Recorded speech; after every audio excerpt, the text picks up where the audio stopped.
My next guest is one of the world's experts on Donald Trump's history with Russia and that dossier. Luke Harding spent 4 years reporting from Moscow for The Guardian, covered wars in Iraq and Afghanistan. His new book is Collusion. He grilled Paul Manafort back when he was working for a Putin ally, work that now figures into his indictment. And Harding got a meeting that most members of the U.S. Congress could not. He interviewed the now famous Christopher Steele, the British spy who wrote the dossier. Harding has also reported extensively on Donald Trump's financial relationship with a bank that recently got subpoenas for Trump-related documents from Bob Mueller.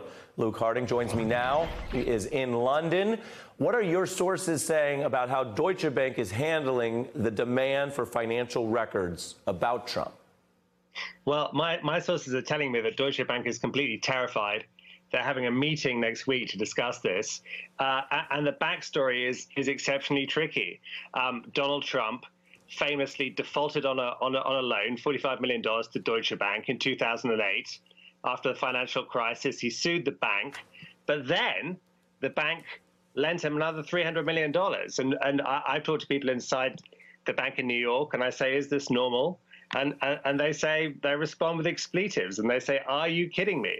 It's not normal. And I think this partly explains why Bob Mueller has subpoenaed the bank to try and get to the truth. Right. They said to you, are you effing kidding me? Walk us through why that would matter if you did have the president default, in your view of the theory that Mueller, according to Reuters reporting, wants to know whether anyone linked to the Kremlin could have bought part of that Trump debt. Well, that's right. I mean, Trump has a history of bankruptcy. He gave a personal guarantee. The bank took that. But what we have to remember, Ari, is that while Deutsche Bank New York was busy lending to the future president, Deutsche Bank in Moscow was carrying out a massive money laundering scheme for VIP Kremlin-connected clients involving about $10 billion going from Moscow into the Western financial system. So, and Deutsche Bank was making big profits off this. And the question is whether these two strands, the kind of Russian money laundering and the lending to the president, are connected. And of course, the other problem is the Department of Justice is investigating Deutsche Bank. And who does the department report to? Well, the president. So there's a clear conflict of interest here. Well, yeah, I've heard about that one. Do you think, from your reporting, that Donald Trump will ever be critical of Vladimir Putin if U.S. policy requires it? I mean, that's the question I kind of begin my book Collusion with. I mean, we've had almost a year of upheaval and daily chaos and news that you've followed. But the one constant, a bit like the sun rising in the morning, is that Donald Trump will never say anything nasty about Vladimir Putin. And the dossier of Christopher Steele, whom I met, says essentially that Putin has leverage over Trump. And I've seen nothing in recent weeks or months to suggest that that's not the case. How much of the dossier is true? Well, Steele's own assessment, according to friends of his that I've talked to, is between 70 and 90%. I mean, it's a piece of raw intelligence. It's not perfect.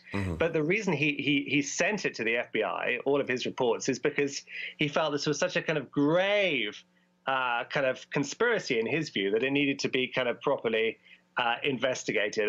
And I think, having talked to his friends, that his morale is pretty good. I mean, he's been slimed by Republicans on Capitol Hill. But actually, we've had 4 indictments so far. We've had Michael Flynn last week, and I'm sure there are further indictments to come in the next few weeks. Oh, I have to go, but why do you think there's more indictments in the coming weeks?